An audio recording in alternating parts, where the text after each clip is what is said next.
at a time. Yeah, this is tea time. Yeah, making a difference.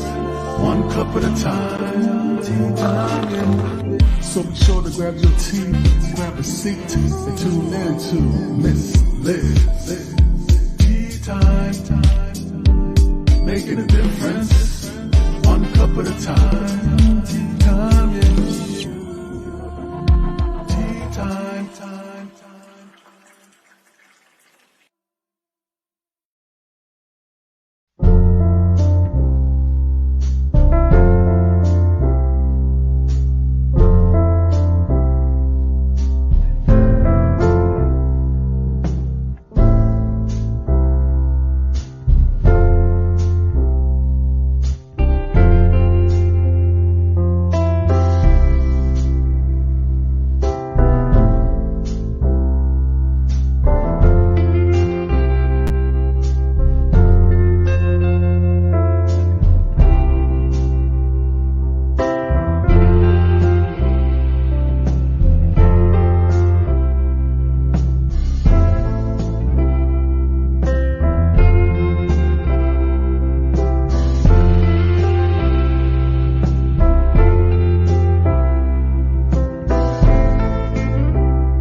Well, welcome.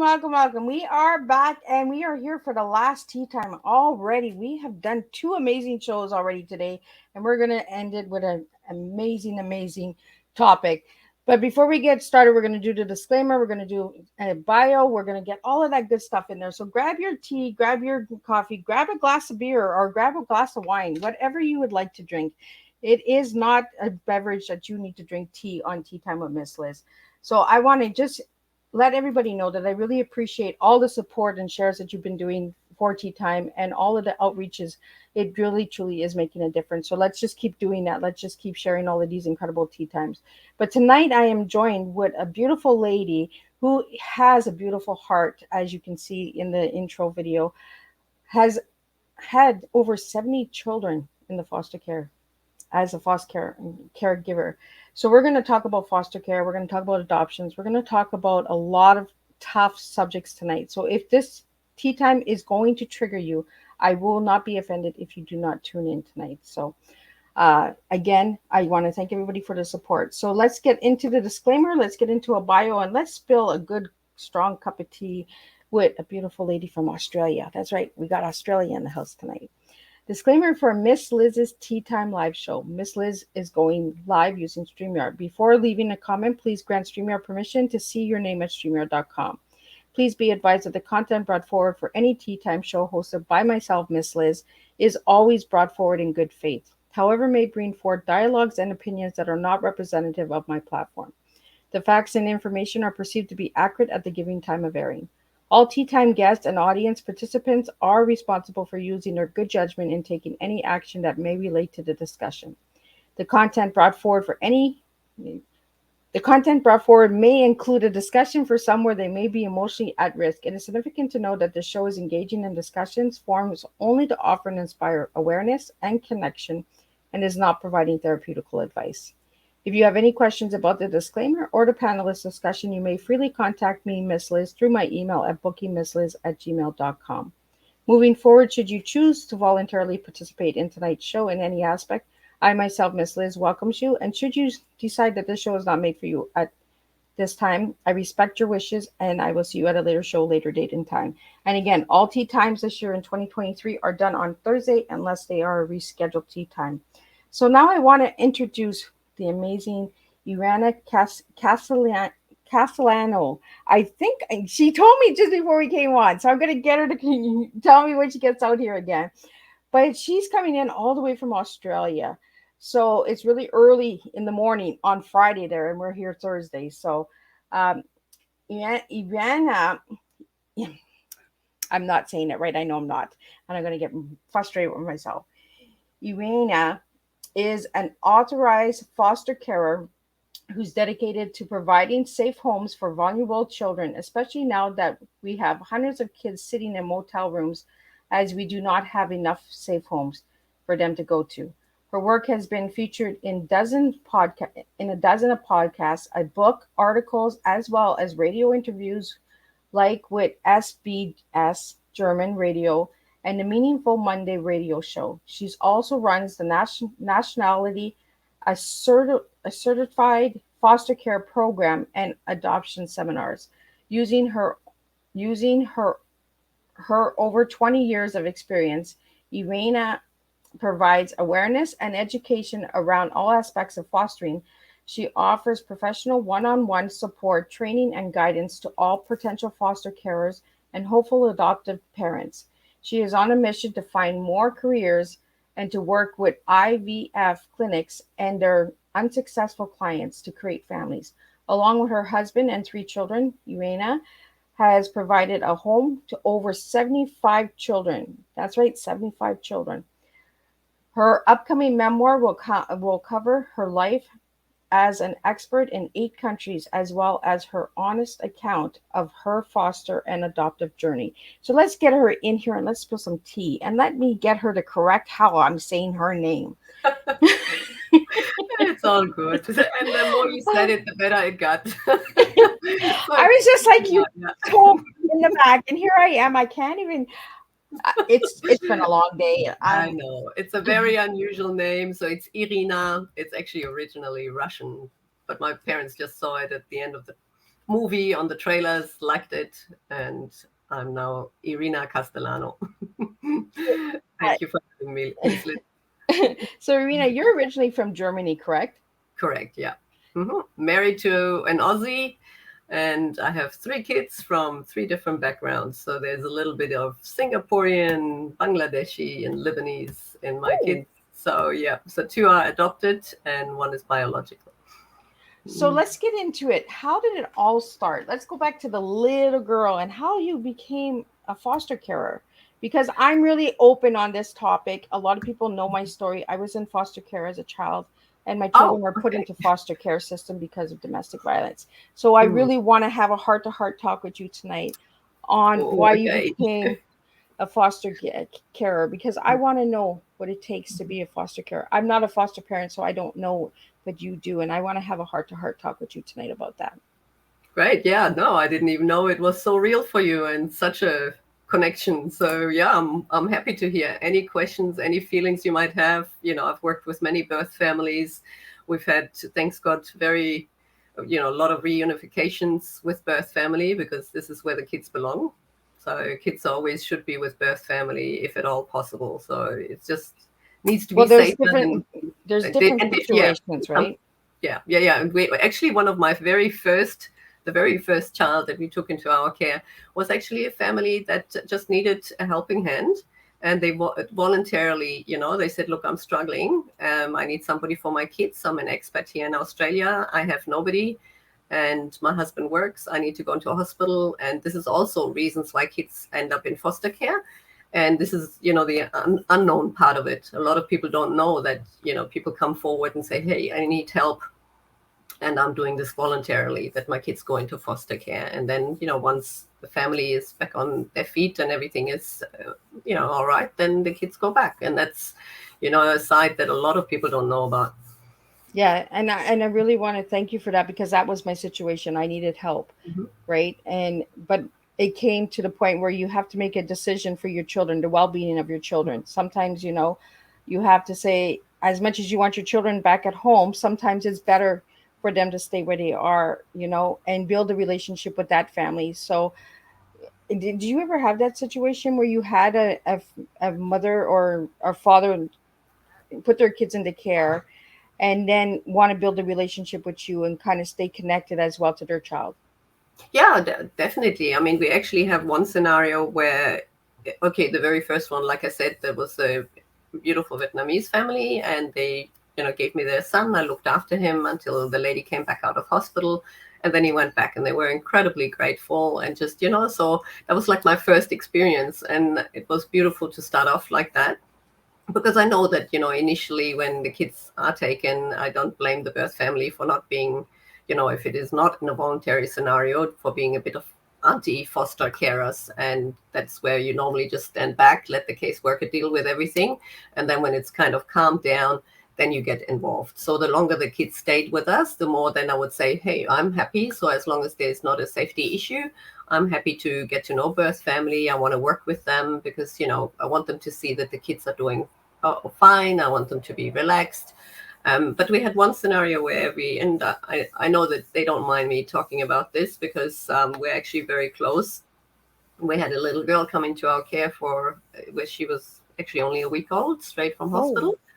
And then we looked after her for 13 months, and then a grandmother was found to look after her and to be reunited with family.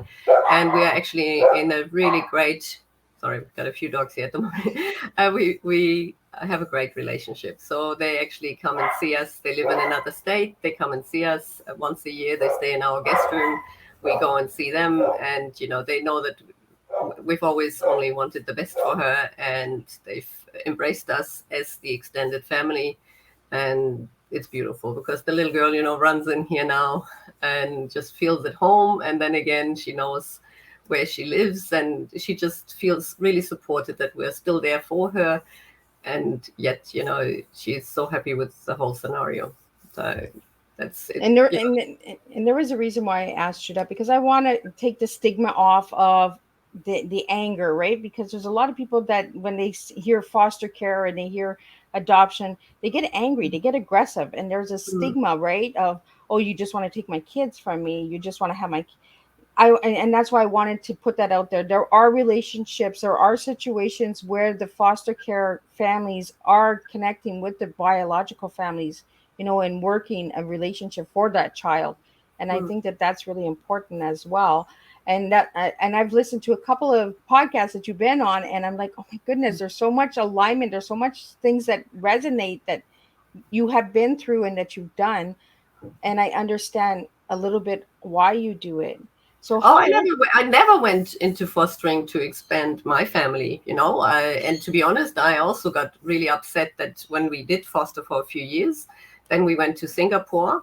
And before it used to be, there was temporary fostering, there was long-term fostering, and then there was, over there was adoption. It was all separate. Yeah. So when we first started to foster, we were only emergency short-term carers and also respite carers. So in total there are 4 different types, and so we only did that. And long-term care, or permanent care as it's also called, was like totally somewhere else, and adoption again somewhere totally else. So it was all separate. Yeah. So when I then went with my husband to Singapore, came back, and we continued fostering, everywhere I went, other carers would say, and are you keeping this one? And are you keeping this one? And I got really upset because I said, sorry, I've never been in fostering to keep anybody's child. I only want birth families to have a break and to have their kids back. But if there is a child that, cannot go back, then that's a different story, because why would that kid need to keep hopping in the system and, having to constantly change and adapt to different homes if they could stay somewhere? So then we had this one girl that stayed with us. She came for 3-4 months, and at the age of 5, it was then, or at the age of her, she was 2, it was decided that okay, she won't be going back. And then I thought, oh, okay, now she's going to move on over to adoption. But thanks God, the government and everybody has learned from this that kids need permanency. Yeah. And now why would you rip her out of a home that she is comfortable with, that she is happy, we're happy? Why would you now change that? So that has changed. And then they asked us, they said, oh, would you like to take her on permanently till the age of 18, or even maybe adopt? And we were like, what? Yeah, of course, if she can't go back, of course we will keep her and provide her with a home for the rest of her life. But we were really surprised. But then when we came back from Singapore and everybody was saying, oh, yeah, I'm like, no, I'm not. But it has now merged a bit, because what they're saying is that, you shouldn't really go into fostering to create a family or to expand your family. Having said that, if you stick around, if you come in and just have the attitude, I want to help these kids, I want to help these birth families, eventually there will be one that It might be the first one, might be the 10th one, might be the 20th, but eventually there will be a kid that cannot go home. Unfortunately, that's the scenario. And then it's fantastic if you say, you know what, I'm open to it. I'm open to it from the beginning. But, I don't want these kids to come here and call me mom and dad. No, none of that. Okay. I want these kids to come here, have a safe place. If it works out at home, great. Then, go back. That's the way, that's the place where you belong. And if not, then, hey, you can't go back.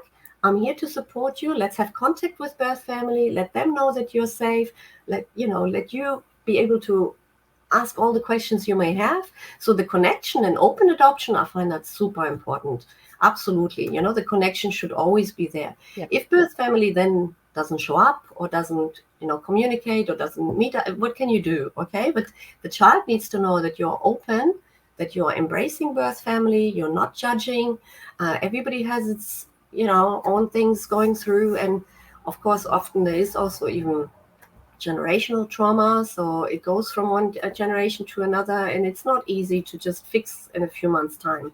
So, but if you can at least be there and say, hey, I'm happy for you to see birth family. If they don't show up here, I'm always here for you. Let's talk about it. Let's do it. I find that so important. And that's why I really wanted to have you on Tea Time, is because of my personal story, and I wanted people to know that there are people out there that really want to get you back home. They don't do it to build a family, but there's so much stigma around foster care and adoption that it turns it into a negative situation when it should be a positive situation, right? And look, most foster stories, if you read anything in the paper, it's always the negative ones. Yep. We just here in Australia, we have 47,000 kids at any given time in foster care. But if, one story hits the headlines and that's what sells, then of course, oh my gosh, another child has been abused by a foster carer or something like that. It's always negative, there's never anything positive. You don't hear any good stories of reunifications, restorations, anything like that. And we have thousands of those every year, Yeah, but and that's why I really wanted to have you here, because I want to really get people to have a different perspective of it, having myself live in this situation and understanding it was really deeply important for me to build a relationship, knowing that I was not going to be strong enough, and because of situations, it was better, and for the safety of my children, you know sometimes we have to make choices, and we have to put our children always on, before ourselves. So I want to thank you for that, and I want to thank you for opening your home to over 75 kids. That's amazing. And for yeah, it's still adopting. counting. It's probably, another few on top of that. But also, it's not, as a foster care, you don't sit here and you count the kids that come in.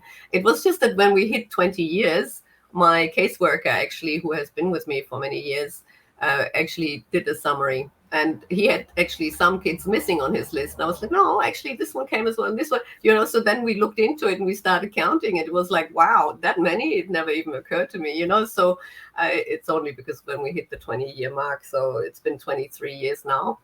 And yeah, one kid only stayed one night. So he was being removed. He came to us, and the next day, grandma could take him. So, that was all good.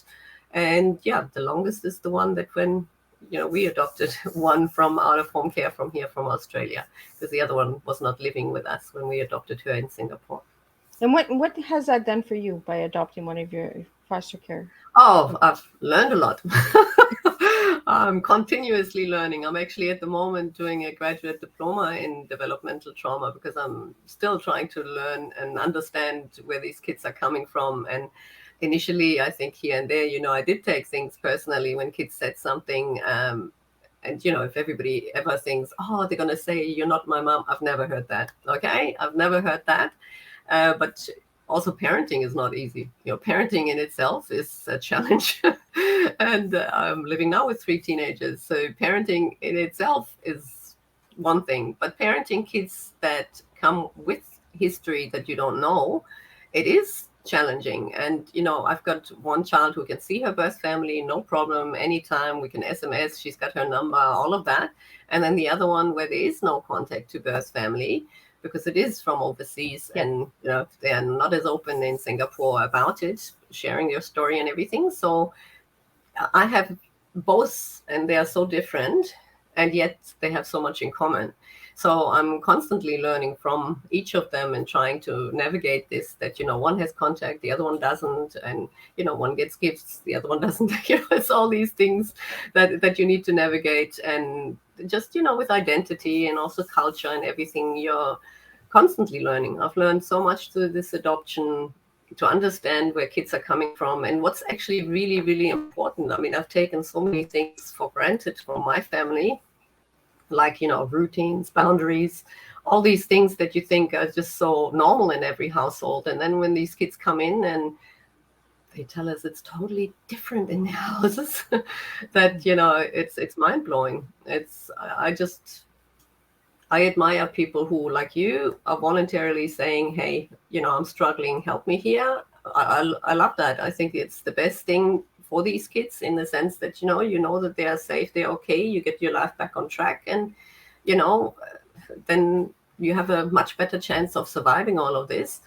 And then others who might be really upset at the beginning when the kids are taken, but once they get the time to breathe and just focus on themselves to get themselves better, that then they also often come around and they're like, hey, now I understand why they were taken. Now I understand that there's, especially with domestic violence, there's this vicious cycle where you always think, oh, now it's going to get better. And now, you're so full of hope, and then boom, it just doesn't happen. And I think it's super important for people to understand that this is supposed to give everybody a break, and for everybody to heal a bit, and then to be reunited, but never to lose contact, never to, be cut off, and I've never said to the kids, you're mine, or anything like that, because, hey, I always say, you didn't grow under my heart, you grew in it. That's my little And that's saying. what I got from the stuff that when I went and did some research on all my guests, because I do that on all my guests. And that's why I put that in your video, the heart, because I got a lot of heart from what I heard and listening to you on other podcasts and I'm like, this woman has a big heart, That's why I included it in my logo as well. and I just find that we need more people that are honest and transparent, and saying, what, I'm not here to take you. I'm here if you need me, because there are different situations. Every situation is different. We have a question here for you, Irina. They want to know how many children you had at one time. Oh, look, I think the one thing that I do remember was when we had only 2 kids ourselves, like one adopted, one biological, and they were actually, 3 and 2. And then we were asked to take in 2 kids, where then the next day they kind of said, oh, there was actually a twin that went into hospital, so can you take that one too? So we then ended up with 5 kids under 5. Wow. that was a really good one. I mean, we didn't even have enough car seats in the cars to go with all the kids, so we were a bit housebound for a week. But yeah, that was one thing. So I don't think it ever really went over 5. But most of the time we just take one, because we were also, but sometimes it's siblings where it's 2, but that was our only time we ever took 3 at any given time. So we have a foster room down here with bunk beds, and then we have a guest room upstairs. So we always say that as an emergency, if kids are removed and you have a sibling group of 4 or 5, we're happy to take them for a night or 2, but it never really came to that. So those 3 were at one time the highest number, so we had 5. So is there any training that's provided to the foster caregivers? Oh, lots of training. All agencies do training, and there's so much also out there that you can do yourself. I mean, I'm a really keen lifelong learner, and there's so much on, if it is domestic violence, if it is autism, if it is ADHD. I mean, I'm constantly doing courses on pretty much everything, but even your agency normally requires you, here in Australia, they want you to do at least 2 sessions a year. Okay. But I did, 2 sessions a month, and I was still just, because also in these sessions you get to know other carers, and it's a really powerful group out there that, you just support each other. Because I mean, as much as it's lovely how everybody has always been so welcoming at schools, and you have your mother group and all of that, but they don't fully get what it means to look after foster kids, because it is, you're working with the system. You have, these kids have different behaviors. They have, so many things that are a bit out of the ordinary. And when you talk to other carers and you feel really heard and supported, that's super important as well. So it's not just even the training that you get, but also the support from other carers that I find absolutely vital. And you provide some seminars in that as well for adoption and foster care, correct? Well, this is where I work with. I'm with one agency as a carer, and then I Okay. help out at another agency as a casual. So I then run the nationally accredited shared lives training. That's what it's called here. So every person that wants to become a foster carer not only has the assessors coming to the house and doing, home visit and checking that the house is safe and going through your past to see, how Yeah. stable you are, and also how many things happen in your life, to then see if you are if you have healed yourself enough to then look after somebody else and not to be triggered by things that these kids bring. So that's super important, the assessment itself, but then also you need to do a 2-day training that is compulsory in order to then be authorized. And in that, we just cover a lot of things about contact visits. We talk about, especially here in Australia, we talk a lot also about the stolen generation and the intergenerational trauma that community had to go through and is still going through. And because, the Aboriginal and Torres Strait Islander kids are overrepresented in the out-of-home care system. So that is a big part, to prepare people for that as well. And yeah, just a lot about how things will change when these kids come into your home, and what you can prepare and what you should have ready, and just also talking about certain behaviors that might come up. Because one of the big things I think is that kids are often not regulated well with their emotions. And that's another huge thing that I realized as an adoptive parent and as a parent in general, but also one now as a foster parent, that self-regulation is a key one. That, because of the role modeling that they had, that, if there is an issue, let's just hit, or let's just scream, let's just yell, that they do understand that you need to, first of all, identify the emotions that you go through, and then you name it, and then you find strategies to cope with that. So if a kid, loses it or has a little tantrum, then it's always about, okay, it's all right for you to be angry. I can see you're frustrated, so you name it. And then you try and work through it and say, all right, so the next time you're frustrated like this, no, we don't kick. No, we don't Yeah. punch. We actually now find other strategies to do this. And that in itself is the bit that I think I've learned a lot from, that these kids just need to be guided on how to Well, cope. parenting is hard, right? It's Hmm. hard for foster carers. It's hard for parents. But parenting is not an easy job. It doesn't come with No, an instruction book. You know, you and try a social little bit media of this, doesn't you help. try a little Yes. bit of that, and you're like, oh, okay, this works. That doesn't work. Okay, I know my boundaries with you. I know, and I love that you said emotions, because children don't know how to express their emotions because they're so programmed, right? They're so like if the household They is copy, they copy what right. they see, so they are able to express their emotions, but maybe not necessarily in the appropriate way, so it all comes out, and it all comes out at the weirdest moments, and something triggers these kids, and you don't know what happened here just now. Why did this kid flip?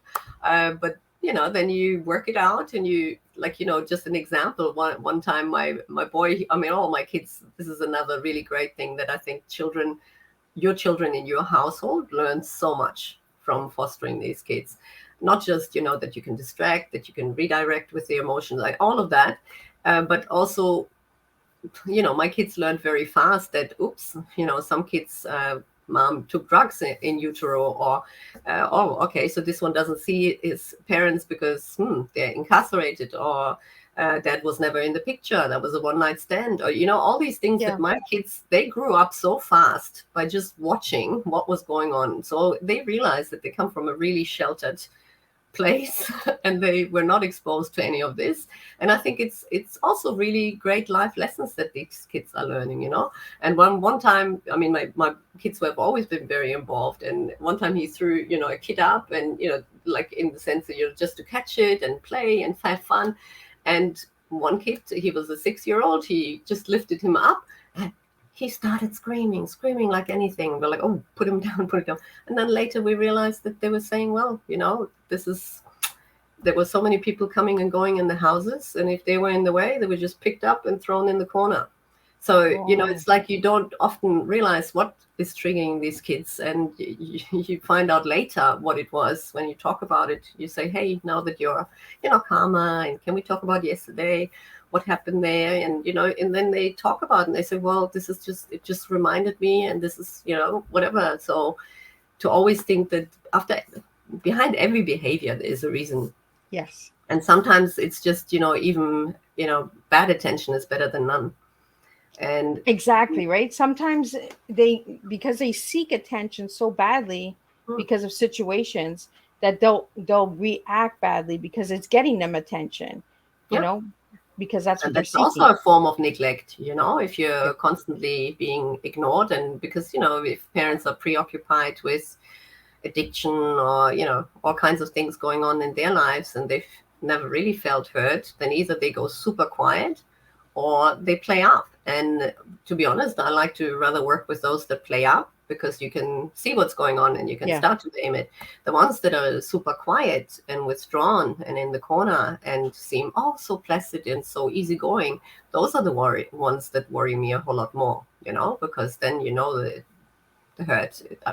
And when you talk about when kids, even my kids, I mean, here and there you get bullied at school. So for me, I always try and teach my kids that hurt kids. Yes. It is kids that are already so hurt inside that they feel the need to now hurt others to make themselves feel better. And when you start to always bring that bit in, I mean, I think the fostering has taught my kids, hopefully, quite a bit of empathy and compassion towards other people. And they often come, like especially the last one, she would come home and say, oh mommy, there's this kid that always sits by himself at lunch, so I go up and I ask. It's like it makes them Yeah. really much more aware of what goes on in other people. And I think that's also another really great side gift that you can give your family, to actually understand that everybody just needs a bit of a helping hand. And you know why not do it with kids that you have not been asked to be born into these situations, and they also just need a helping hand, just like the parents just need an extra helping hand. Well, I think you're also giving them a legacy too, to Mm, understand people, right? By building that empathy of bringing the different situations in their home. You're teaching the children, your own children, that not everybody has a good home. Not everyone comes from a good background. So we have to have that openness and kindness of understanding a little bit more. And I yeah, think maybe that actually helps, like siblings,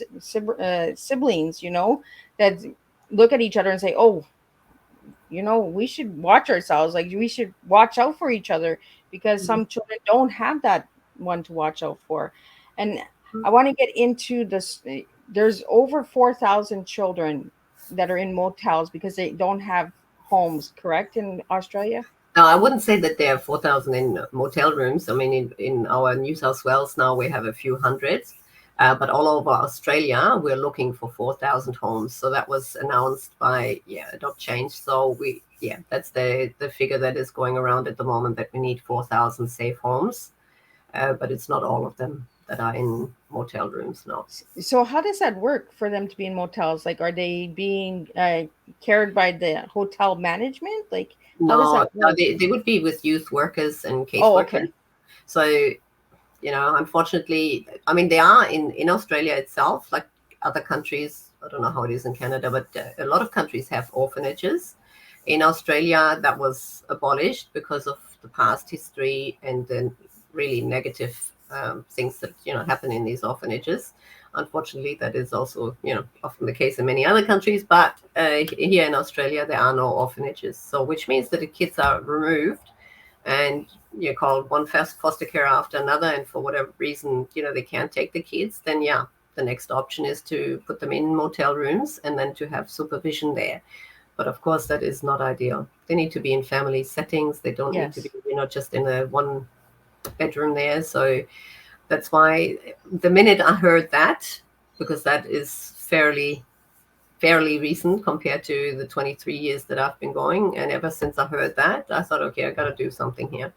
Got to do something. And I would love to work also with people who would like to create families, but for them to be open and say, okay, I'm happy to foster, and I'll just, stick around long enough until a kid cannot be returned uh, to birth family, and to just say, we want to have kids in our home. Let's have kids in our home and create it all a little bit differently.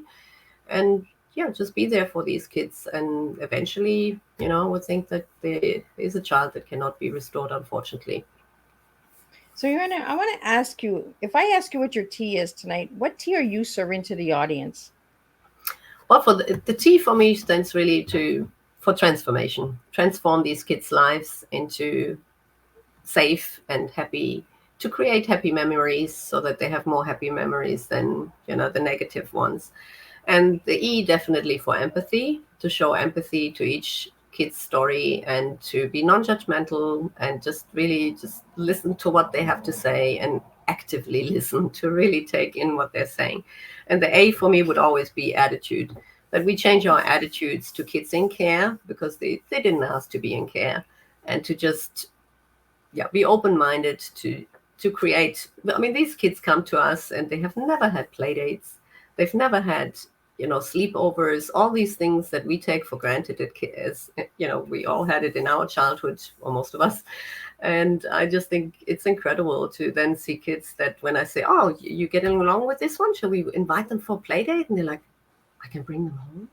I can, wow, it's like, and it's so beautiful to see. And then for them to be so proud and bring them in, and it's like, and if you ask, I had a 13-year-old, and I said, hey, listen, in 4 weeks, it's your birthday. What would you like to do? And he was like, who knows where I'll be in 4 weeks? And I said, Wow. you're kidding. It's like, all right, let's just assume you're here in 4 weeks. So what would you like to do? And he's like, I don't know. What is a birthday party? I never had one. 13, Wow. and it's we just take it so for granted that these kids have and you can make such a difference in just saying, all right, then let's celebrate you. Let's do, what would you like to do? What would be your dream birthday? And they're like, well, I don't know, invite a few people. All right, how many? And let's get into it. And it's like, it was so nice, so just to see that, and these proud moments for him to, have kids over and to have a cake and the whole thing. It was just beautiful to watch. And those are the moments why, we do what we do. And I love that you're saying that, because we do take so much for granted. Sometimes we forget the little things matter. Absolutely. Like a birthday party. And I really want to thank you again, like, for everything that you've done, Irina, because having gone through what I've gone through, and being even in foster care as a child, you know, Mm. I had that, like, where am I going to be in 4 weeks? Am I, like, you have that, because you never know, are you going home? Are you going to grandma and grandpa's? Is an aunt and uncle coming to get you? Are you staying in this home?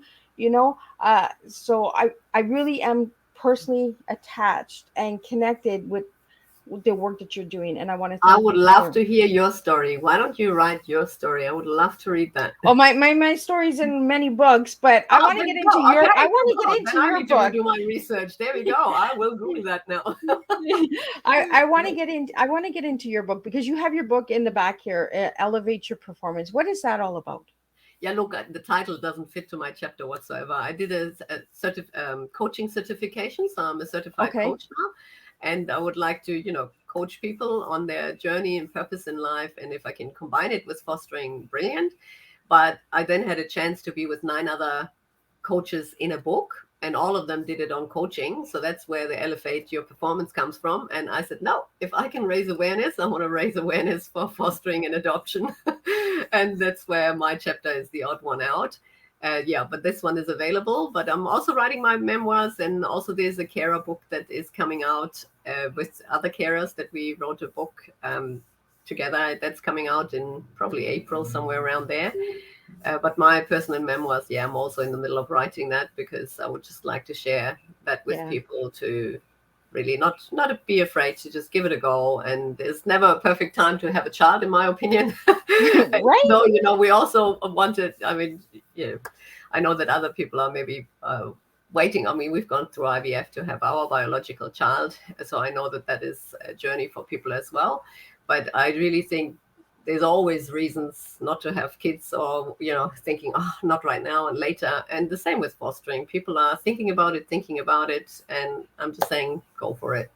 Yeah. Just help these kids. If you can help one kid this year and 2 kids next year, and it's not about numbers, it's about the quality care that you provide for these children. And if you can make a difference in one child's life, then that is already all I want. I just want That more people. I love that. I love that because we got to stop looking at numbers. We got to stop looking, and we got to really look at the child. The child matters, not the number. The number. Let's take the number away and let's put the child. Yeah, And I when we really, got really our thank last you. one, when she came to us and we knew that she needed a bit of attention too, we didn't have any extra kids for I think 2 years or something. And Wow. only when we felt she was really settled and everything was okay, then we said, okay, how do you guys feel? Shall we continue? And they were like, yeah, okay, let's take another one. And so it needs to fit. And yeah, it's never been about numbers for us. It was always that we take a kid. Then if they call and they say, can you take another? We evaluate. Can we not? Well, okay, yeah, all right, let's say. But it was mostly sibling groups anyway. So we've never really had kids that were from two different families that we took in at one time. And yeah, that's the way it should be. It's the quality care that you're trying to provide for this one kid.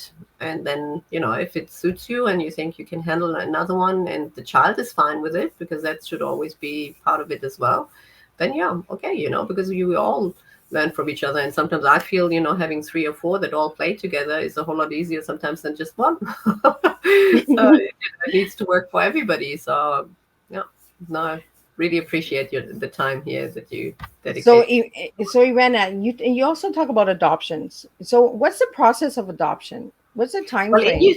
in New South Wales now, it has definitely been a bit more streamlined. Not in all Okay. states and territories in Australia, but in New South Wales, there are some agencies that now give you authorization for fostering and adoption at the same time.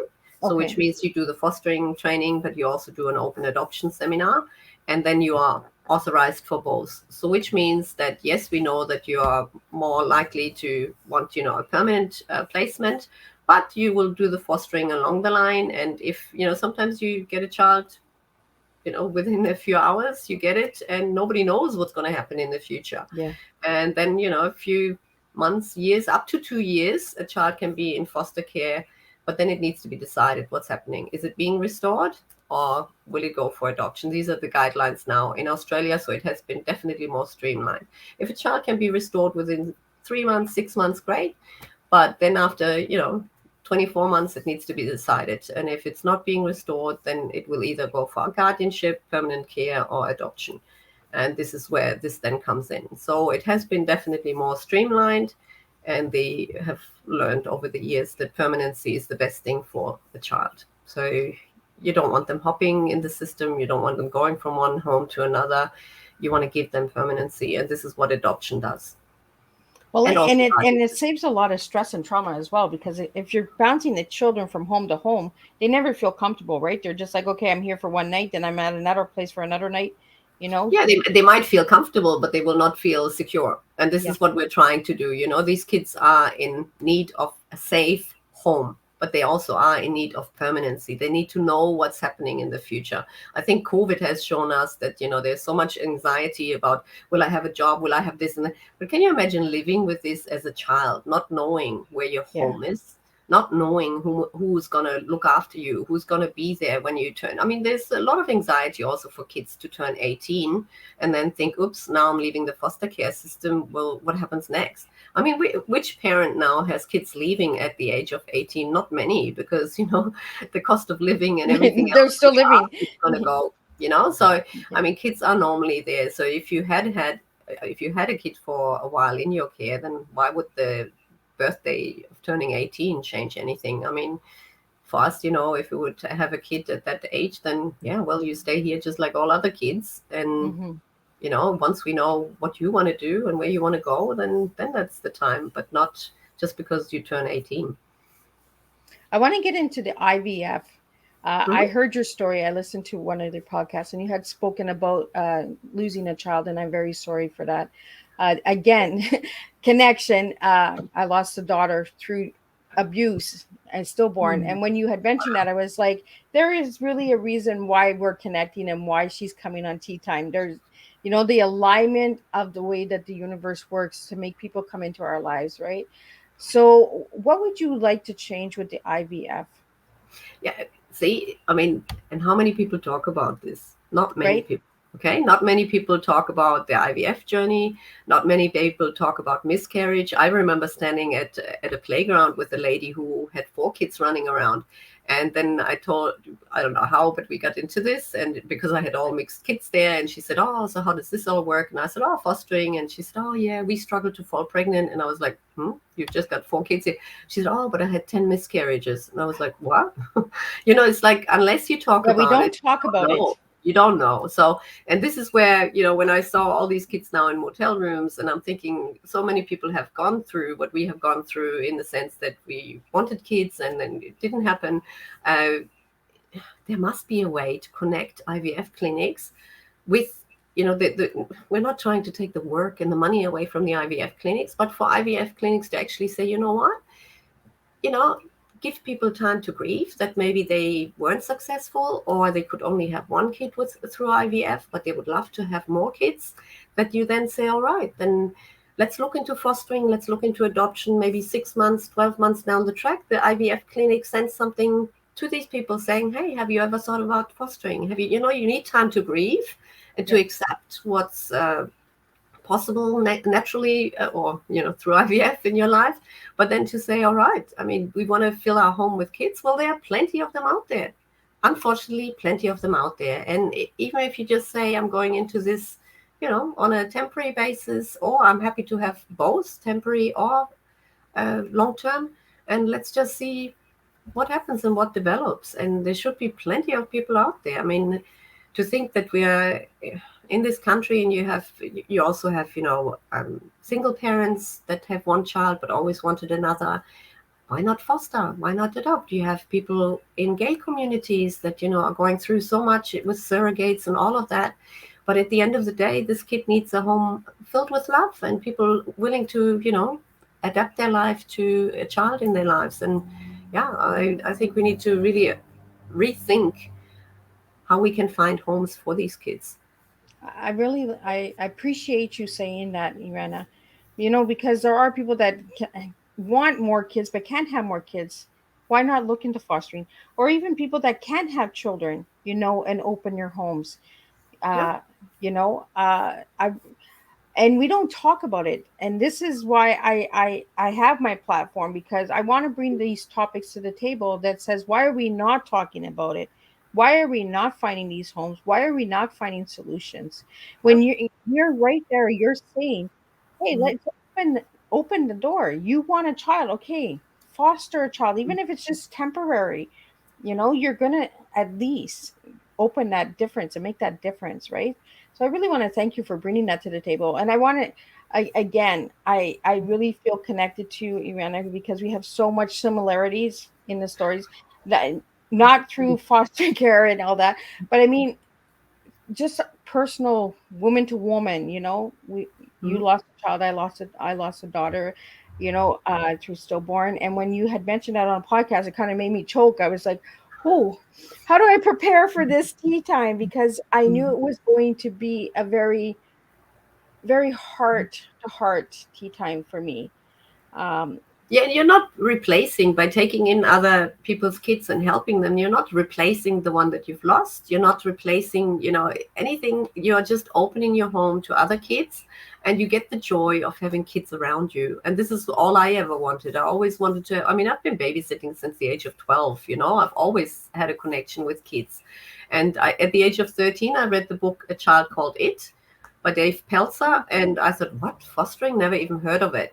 So immediately I then, at the age of 13, I said, one day I want to have my own kids, but I also want to foster and maybe even adopt one day. And yeah, it took me a while to find my husband. And then when I did find him, and I was actually coming here to Australia and I couldn't work because of my visa status. And then I saw all these local papers with ads, become a foster care. And I was like, oh, that's what I've always wanted to do. So my husband didn't know anything about it. He traveled 200 days a year for his work. And I was actually calling him when he was in China. And I said, oh, darling, how about fostering? And he was like, huh? I thought we were trying for our own. Yeah. But I always wanted to foster. And he really only went along with it because he wanted me to be happy and occupied. and yeah, then we did it, and he was okay with it. And then I talked about adoption, and I said, well, maybe this is something. And he was like, oh, I don't know if I can love somebody else's kids like my own. And I said, well, just go, we'll do the fostering, and then maybe if I, and then we heard about this little kid that needed a home. She wasn't living with us, and this history. And then when I was actually pregnant, well, through the IVF, and we had continued with that, and I fell pregnant, he was really worried that he wouldn't have enough love to give because he just loved our daughter so much. And I was like, oh, just don't worry. When he comes out, and and then we always wanted 3 any which way, and it just meant to be. So when we continued fostering, and then the one that we thought was only staying 3-4 months, and she came up for adoption, we was like, well, that's but now for us, that's it. And I want other people to do the same, and just to just be open to it, and just say, hey, whichever kid comes for however long, it's fine. And if you're happy to do long-term or permanent care or adoption, guardianship, whatever it may be, then it's also meant to be, so just to be open to it. But unfortunately, we've got kids enough to fill, and I know it's the same in America and so many other places. And yeah, should have done a bit of research for Canada there. I'm sure. Yeah, the numbers are just there's so much. But I really, for anybody that's listening to the tea time out there tonight, and who will share this tea time with other members of your family who are looking maybe into fostering because you want to see how you can make a difference, because fostering does make a difference. You do impact lives. I had some really amazing people that took care of my children, so I'm grateful for them. And we got to make a relationship and make it work for the children. It might have not always worked for the parents, but it worked for the children, and the children were safe and secure. So that's what matters at the end of the day. Irina, I'm glad it was a positive story and good outcome for you as well. Very good. Absolutely. And my children are still in my life, and we have some really good memories that a lot of people never had. It's like you said, there was a lot of negative stories. Let's turn those negative stories into positive stories. We have to really make a difference. So and that's why I have you here, because you're a positive story. You've made a huge impact in so many children's lives, and you've got your family involved. Like, it was a family activity of making a difference with other people, Well, I and couldn't showing have the done it without empathy the and that family. as well, right? It And was a my kids journey have for the taught, family. yeah, and my kids have taught these kids so much, and they've learned so much from them. So it was really an all around such big experience. Yeah. No. Well, and it kind of gives them a friendship as well, right? Like, we don't talk about the friendships that the other children get. Like, they come into, and they go through, like, oh, okay, they're only here for a little bit. So there's a lot of adjustments for the family as well. Mhm. I want to wrap up tonight's tea time with favorite color and one word, and your final message to everybody. So your favorite color that you gave me was orange. Why Mhm. orange? I just think it fits so nicely into my logo. And it is a bright color, and it's not just, it is about love, but maybe also a bit faded, because it doesn't have to be blood related. It is, it can be just really a deep, good, strong orange that love can come from all kinds of places. And you don't have to be blood related to show love to other people. So Well, it's like a juicy blood orange, there right? we go. They're good and they're sweet, you know.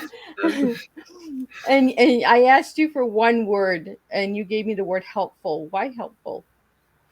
I think the whole world would be such a better place if we are just helpful for one another. I mean, I've often got my kids saying, "Oh, why do you need to take the neighbor's bin in?" Or "Why do you need to do it?" I'm like, What does it cost me? Nothing, absolutely nothing.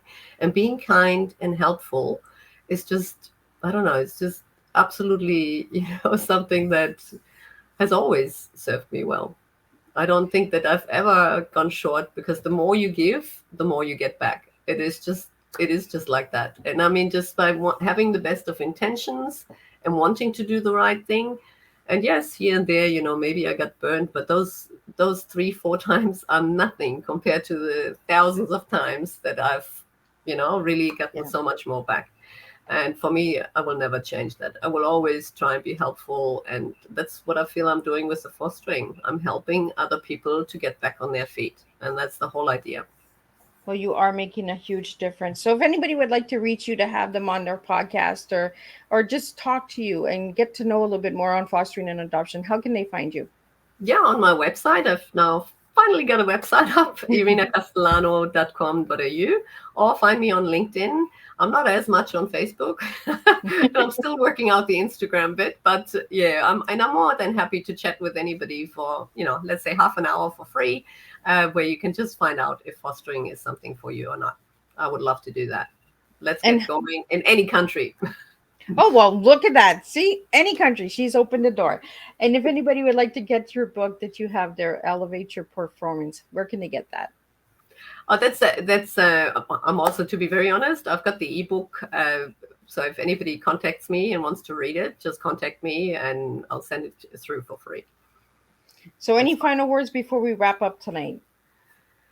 I just so appreciate the time. Thank you, Miss Liz, and thank you to anybody who tuned in and who took the time to listen. And if fostering is not for you, and it's not, there are so many empty nesters out there that might be interested. It might be your sister-in-law. It might be your, anybody that you hear that says, "Oh, I would just love to have kids in my home," and something is not working out the way you thought, then consider fostering. Well, thank you so much. And thank you so much to the viewers and listeners out there. Thank you for the people that sent questions in, and that uh, as we were talking and having discussions, some of the questions that were coming in, you had already answered as you were sharing. So I didn't feel that we needed to ask those questions because you were answering them as you were sharing. So again, I want to thank all the viewers and supporters out there. I want to thank everybody that is actually supporting Miss Liz and just giving a quick little share and giving a quick subscribe on the YouTube channel. Ring that bell. You'll be notified all the time when there's a live tea time. I try to bring as much as I can, as many topics as I can, and I try to bring in topics that I resonate with, that I've gone through myself, so I can get an understanding and a different perspective as well. So, Joanna, I want to thank you for all of the work you're doing. I want to thank your family for doing what they've done and the sacrifices they've made as well. And I want to thank the people out there who are fostering. I want to thank you from the bottom of my heart for all the work you've done, because there are times when there are mom and dads that need a little help. So I want to thank you all. I want to thank everyone who has opened their hearts and doors for our children at times. So, and I want to thank all of everyone that tuned in for this morning's show, this afternoon show, and this evening show. This morning we had amazing awakening, reawakening you, Jenny Mannion, and then we had Ruth G. Sanchez from the United States, and she's with Project Cure. So, and then tonight we're foster care and adoption. So that's what we do. We serve 3 different types of tea, and all in one day. So again, I want to thank everyone, and I will see everyone next week for 3 new strong cup of tea. And stay tuned, because on the 23rd of April, I will be releasing all of May's guests, and you can reach out to all of my guests. Reach out to Ivana, and thank you again, Ivana, for don't leave. I'm just going to wrap up the live, and we're going to get you a good farewell and stay contact. And again, thank you so much for everything you've done. Thank you very much for having me, Miss Liz, so far. And I would like to thank, the birth families out there that entrust their kids into our care, because I know it's hard and it wasn't voluntary for most of them. But please trust me that there's a lot of foster carers who do amazing things every single day, and they have the best interest of your kids at heart. It's, really, I mean, there's good and bad everywhere, unfortunately, but the majority is really helpful to the T to actually really help these families get back on their feet. Well, we couldn't do it without people like you as well. So thank you. Thank you.